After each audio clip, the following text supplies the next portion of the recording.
Welcome back to Midweek Politics. I'm David Pakman, and on the phone is Ralph Nader. And while he needs no introduction, I'll mention he's the author of Only the Super Rich Can Save Us. Mr. Nader, welcome back to the show. Thank you very much, David. Well, it's a pleasure to speak with you again. Last time we talked, it was about your previous book, The 17 Traditions. And this book, I have to tell you, this one's a lot longer. I don't know if it's 5 or 6 times as long, and I enjoyed it a lot more. And the premise of the book is that 17 billionaires, including Warren Buffett, join forces to save the world. And when you say that, when you say save us, from what exactly do you mean?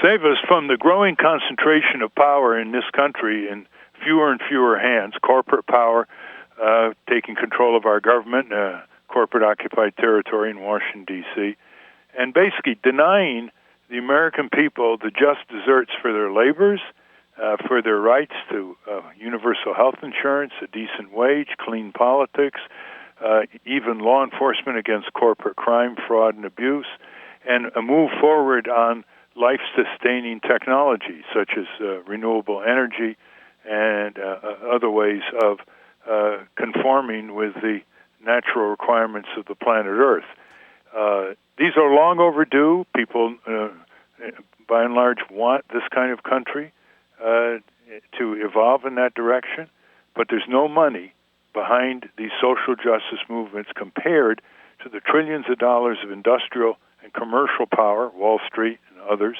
and their political allies in Washington. So it's a huge mismatch. When I hear you talk about the concentration of power and wealth the way that you do, I can sense our listeners in our more conservative parts of the country that listen to our show in Missouri, in Idaho, so on and so forth, say, it sounds to me like Ralph Nader is advocating some kind of socialism or communism. But in reading the book, that's not actually what you're talking about, is it? Not at all. Those are forms of concentration of power as well. And today we have corporate socialism, which is the merger and domination of government with giant business. That's what Franklin Delano Roosevelt warned about in a public message to Congress in 1938, when he said, whenever government is controlled by private economic power, that's fascism. And fascism, communism, all social concentration of power. No, this is, as you see, the dialogue starts in the book in a mountaintop hotel in January 2006 in Maui, Hawaii, where Warren Buffett and others that he's convened, from Bill Cosby to William Gates Sr. to Ted Turner to George Soros and others, he gets them in an atrium room with good Hawaiian fruit and drinks, and they decide they're going to devote a full year with lightning-fast strategies, mobilization of people in congressional districts and communities all over the country, and they're going to put whatever it takes.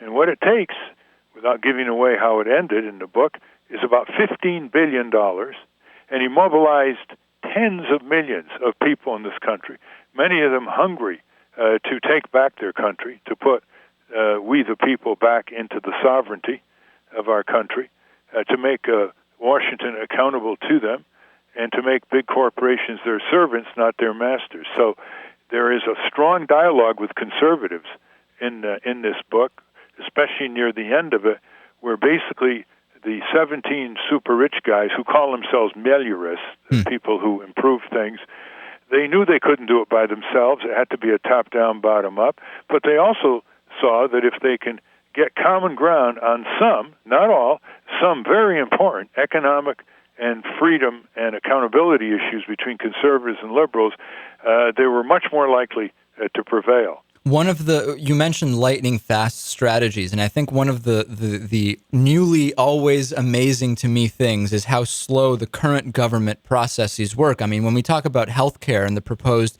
healthcare reform, we're talking about changes that will take years to even start rolling out in a phased way. Is there any way that a government as big as the one in the U.S.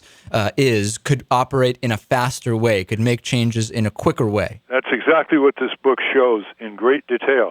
Although it's political fiction, it's often called practical utopian fiction in the literary world. The rest of it could happen. I don't want the readers to read a page without saying, this could really happen if the resources, the money, was there. And indeed, that's the signal mark of the book, that it's not just good strategies, it's not just mobilizing working people around the country to take back Congress, etc.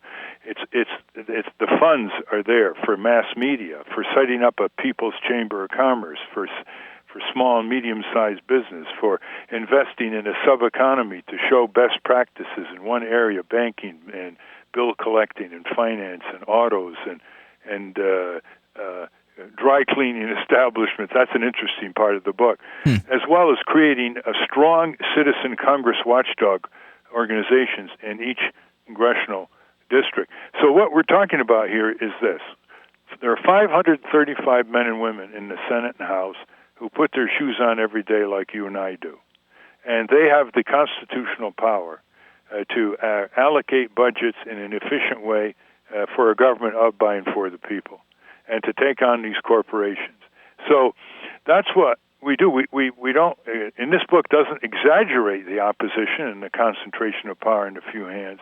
It takes them on, deconstructs them, and slowly you can see the process as it goes through March, April, May, June, July, August, in this titanic power collision. You can see how the concentrated power guys begin to discuss things between themselves that they never would once they see this tidal wave of deliberative popular power moving their direction. And I think it's a book where if people read it, they'll come out feeling stronger as a citizen. There's a lot to learn from strategies and tactics and persistence, and they'll have an exciting read, and they'll be less likely to be inhibited in asking rich people in their community to give money for just causes. We're talking about Ralph Nader's latest book, Only the Super Rich Can Save Us. You mentioned the 535 members of Congress. Are there any that you would point out specifically as doing the right type of work, focusing on the right issues and in the right way? Are you happy with what any of those 535 members are doing? Yes. I mean, I would say about 10% of the members of Congress you could enthusiastically vote for. Like who? Hardworking. People like Ed Markey, Henry Waxman, Dennis Kucinich, Walter Jones, a Republican from North Carolina, who was very skeptical about the war in Iraq, who thinks that Congress is abandoning its constitutional responsibilities.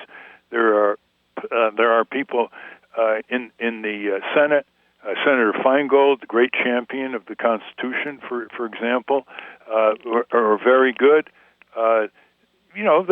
Some of them are very good in certain areas and sort of, not so exciting in other areas. But about 10% of them, they work hard. They really want to try to represent the people. That leaves 90% who are in various degrees of careerism, of surrenderism, of cowardlyism, and of just sheer ignorance, like the ones that are pushing for nuclear power resurgence, nuclear power plants.